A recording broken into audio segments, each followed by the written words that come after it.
জাল সনদ দিয়ে কলেজের প্রভাষক পদে চাকরির প্রমাণ মিলেছে পিরোজপুরের সাবেক এক এমপির স্ত্রীর বিরুদ্ধে।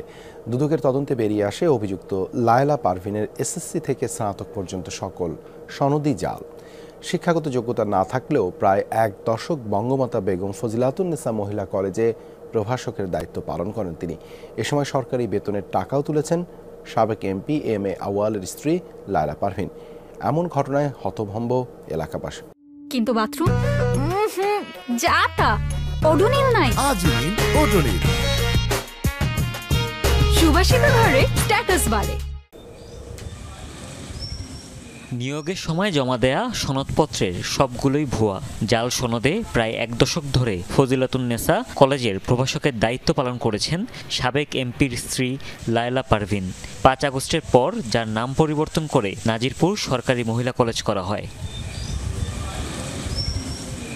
জাল সনদের অভিযোগ পেয়ে তদন্তে নামে দুদক। প্রমাণ মেলে এসএসসি থেকে স্নাতক পর্যন্ত সব সনদই জাল করেছেন লায়লা পারভিন, যা এখন টক অব দ্য টাউন। জানা যায় 2010 সালে কলেজটি প্রতিষ্ঠা করেন পিরোজপুর 1 আসনের সাবেক সংসদ সদস্য একে এম এ আউয়াল।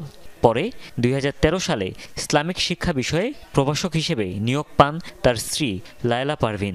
দুদকের মামলায় উল্লেখ, নিয়োগের সময় লায়লা পারভিন এসএসসি, এইচএসসি ও স্নাতক পরীক্ষায় পাশের যে সনদ দেখান, শিক্ষা বোর্ডে সেসব সনদের কোনো মিলই খুঁজে পাওয়া যায়নি।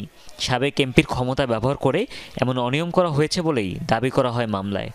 নিয়োগে অনিয়ম আছে, দলীয়করণ করা হয়েছিল। একে এম আউয়াল সাহেব তার স্ত্রীকে তারই প্রতিষ্ঠিত একটি কলেজে চাকরি দিয়েছেন। সকল শিক্ষা সনদগুলোকে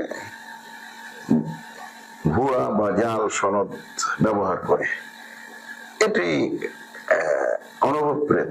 এই মামলার আরেক আসামি প্রতিষ্ঠানের অধ্যক্ষ ঠাকুর চাঁদ মজুমদার। বলা হচ্ছে, লায়লা পারভিনকে গভর্নিং বডি দাতা সদস্য হিসেবে কমিটিতে অন্তর্ভুক্ত করান তিনি। পরে লায়লা নিজেই তার নিয়োগ অনুমোদন করেন, যদিও এখন অভিযোগ অস্বীকার করছেন অধ্যক্ষ। এখানে বিশেষ করে সার্টিফিকেট মূল্যায়ন করার দায়িত্ব বিশেষ করে থাকে ডিজি মহোদয়ের প্রতিনিধি, তারের উপরই বর্তায়। এখানে আমি শুধু সহযোগিতা আয়োজক সদস্য সচিব হিসাবে আমি শুধু আয়োজকই হিসাবে ছিলাম। শুধু জাল সনদই নয়, প্রতিষ্ঠানটি 2018 সালে এমপিওভুক্ত হওয়ার পর থেকে বেতন ও অন্যান্য সুবিধা বাবদ প্রায় 4 লাখ টাকা আত্মসাতের প্রমাণ মিলেছে বলে জানায় দুদক। যাচাইকালে দেখা যায় যে তার এসএসসি, এইচএসসি এবং স্নাতক পাশের সব সার্টিফিকেটেই ভুয়া এবং এই জাল সার্টিফিকেট সৃজন করে নিয়োগ প্রাপ্তির পর উনি সরকারি প্রায় 4 লক্ষ টাকা বেতন ভাতা দিয়ে উত্তোলন করেন। তারপরে এটার বিষয়ে অভিযোগ প্রাপ্তির পর আমরা অনুসন্ধান শুরু করলে এর সত্যতা পাওয়া যায়। 5 আগস্ট ক্ষমতার পট পরিবর্তনের পর থেকেই গা ঢাকা দিয়েছেন সাবেক এমপি আউয়াল ও তার স্ত্রী লায়লা পারভিন। হুমায়ুন রশিদ, যমুনা নিউজ।